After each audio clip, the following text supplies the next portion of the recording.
Hello everyone and welcome to Nervous Nessie. Today this is video number 3 in my flying series where we talk about everything that has to do with airports and flying and planes. And today I wanted to talk about airport scams. Yes, even the airport is not safe from scams. So there are 5 tips I wanted to give you about these scams and how to avoid them. Let's say you get to the airport and you're waiting on your flight and then you realize you forgot to go to the bank and get cash for your trip.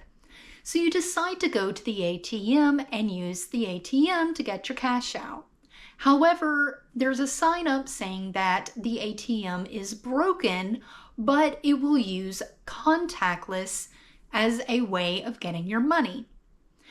And so you go and you get on the apps and you follow the prompts on the ATM to use the contactless way of getting your money, and then you just got taken for all of your money. Now, of course, they're actually legitimate ways of doing this. Yes, there are contactless ATMs, but the way that the scam works is you forgot to log out, or you forgot to stick around long enough to make sure that it logged you out. You get your money and you run on. Maybe you're running late for a flight, and so as soon as you get that money, you take off running. That does not mean that the ATM has logged you out. Maybe you need to manually push a button to log yourself out, or maybe you just need to stand there and wait long enough until it says that you're logged out. The reason this is a scam is there are people that do go to the airport and they have scanners that will scan the information while your account is still open, and they can take money out of your account that way. While you're in the airport, you could fall victim to this next scam, and it has to do with airport Wi-Fi. Now, you could use your data on your phone to do whatever it is you want to do before your flight. However, if you don't want to use your data, then you might want to try and sign on to the airport's Wi-Fi. But be careful, because there are scams out there. There are various Wi-Fi sites that are set up that are free to use that look like they are for the airport or for the airline that you are going to be boarding with. Always double check that those are legit. And a good way to check that they are legitimate is to go to sleepinginairports.net. This website actually has everything you pretty much need to know about airports, and I highly recommend this website. It will tell you all sorts of things, from what food you can get there, where the restrooms are, the quality of the airport and the various airlines and the gates, and it will tell you what the legitimate real Wi-Fi for the airport or for that airline is.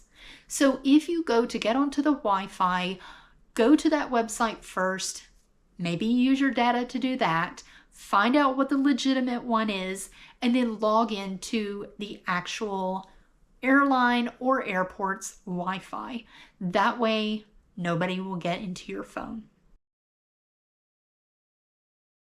So you have flown on your flight and you've landed at your destination airport. This next scam you may not even realize if you just leave the airport. It's always a good idea whenever you arrive to your destination to just take a peek inside your checked luggage. Simply open it up, and if there's happens to be valuables in there, and I highly recommend put your valuable items in your carry-on bags, not your checked luggage. But let's say you didn't have room in your carry-on and you had to put it in your checked luggage. Before you leave the airport, open your bag and make sure it's still in there. because you never know what has happened with your checked luggage behind airport walls and on the plane, so it's always a good idea to check before you leave the airport. This is especially true if you're flying internationally. This does happen more often for international flights versus flying domestically. And should you have your valuables stolen out of your checked luggage because you stayed in the airport, you can say, hey, I never left. Because if you do leave, they could simply say, well, you left and you took the items out. But if you stayed in the airport and you checked and saw that it was taken, then you can go to the baggage claim area and file a claim to get those lost items recovered or get a credit of some sort, whether cash or flight credits, whatever they have to offer of the same value. And since you're at your destination airport, that's where you'll find scam number 4, and it has to do with SIM cards for your phone. Maybe you're flying internationally and you've arrived at the other country and you need to get a SIM card for your phone. That way you can use your phone in that country. Now, the way this scam works is it may look like a legitimate place to buy your SIM card within the airport. However, read the fine print. It could be that your SIM card has a lot less data on there than what you were originally told, or it could be that you actually can only use the SIM card in certain areas. Maybe you're going to a new country and that SIM card only works within the city limits, but if you're going outside the city limits, it doesn't work. So whenever you go to buy a SIM card in the airport, make sure you read the fine print. That way you don't get scammed. A good way to avoid having the SIM card scam is to, number 1, check your own provider before you go on your trip. Some cell phone providers actually have plans for flying to other countries. Now, at the time of me making this video, I believe that Verizon has 10 days on a certain plan that it's one of the higher tier plans that if you go to another country, they will give you 10 days within a calendar year that you can go and fly to that country and have your phone work like normal. Now, it's only in certain areas, certain countries, but check with your phone provider before you fly because you may pay a little bit less to have the service through your phone carrier versus paying a little bit more for a SIM card or getting scammed with a SIM card. Another way is to use an eSIM. And a great eSIM is through Saely. You can sign up for the plan before you go on your trip. That way you can have your phone service completely uninterrupted whenever you arrive to your destination. So check out Saely and see what plans they have before you go on your next trip. And this last tip has to do with leaving the airport and the scam that you're gonna probably encounter, probably one of the most popular scams of all 5 of these. And that has to do with the taxi scam. Let's say you get to your destination and you're wanting to leave and you want to do rideshare, and you need to find out where the rideshare area is at that airport. You're looking around and you see a few signs, or maybe you don't see signs and you have to ask somebody, where is the rideshare area? And once you start asking people, it could be that they're gonna try and scam you. They could say that there is no rideshare available, that you only have to take taxis. Or let's say you step outside the airport and you're looking around, you could have taxi drivers coming up to you and harassing you, telling you that rideshare is not available and that you must take a taxi. It's always best to ask somebody really within the airport.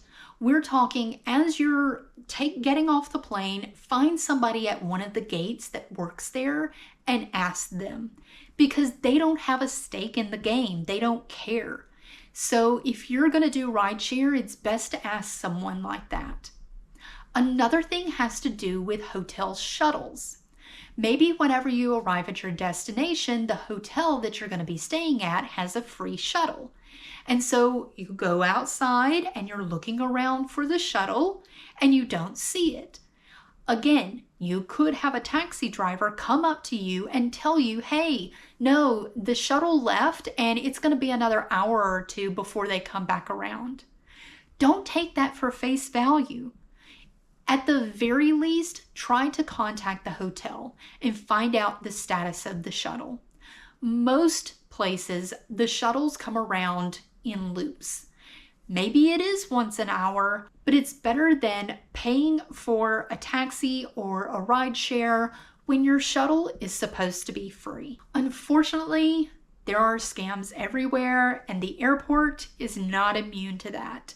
And I hope you enjoyed this video where we talked about those 5 scams that you could encounter. If you've encountered any of these scams, feel free to leave a comment below. I would love to hear your story.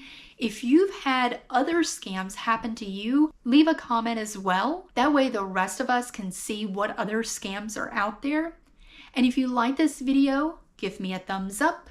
And if you want to know when the next flying video in the series comes out, then subscribe. And I look forward to seeing everyone in the next video. Bye!